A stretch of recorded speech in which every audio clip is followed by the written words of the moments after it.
সেই একই ঘটনার আবার পুনরাবৃত্তি। এটা নতুন কিছু নয়, আমাদের দেশের মতো দেশে অনেক ঘটনাই ঘটেছে। তো জাস্টিস পাবে কি পাবে না সেটা তো অনেক দূরের ব্যাপার। আমাদের না পরিবারে শিক্ষার কোথাও ঘাটতি রয়ে গেছে।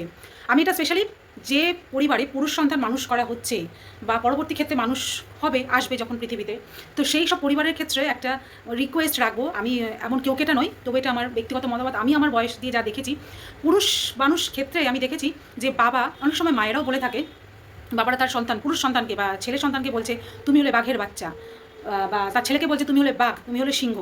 মাকেও বলতে শুনেছি। তারপরে তো পুরুষরা তো কাঁদতে পারে না, এটা তো আমরা নিজেরা সৃষ্টি করে নিয়েছি। তো সেই এই যে পুরুষ মানুষকে বলা হয় যে তুমি বাঘ, তুমি সিংহ, এই চিন্তাটা আমার মনে হয় বদলাতে হবে। কারণ একটা বাচ্চাকে আমরা যদি ছোটো থেকেই বলি বাঘ সিংহ, তো বাঘ সিংহ তো সবসময় বনের জন্তুদেরকে তো শিকার করে, তাই না?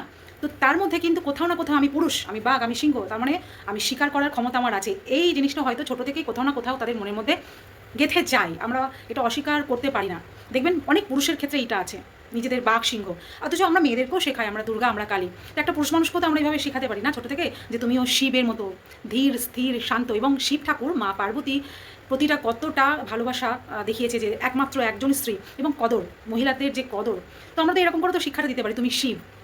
তা না, ছোটো থেকে আমরা এরকম শেখাই তুমি পুরুষ, তুমি সিংহ, তুমি বাঘ, একদম ডাটকেরা না।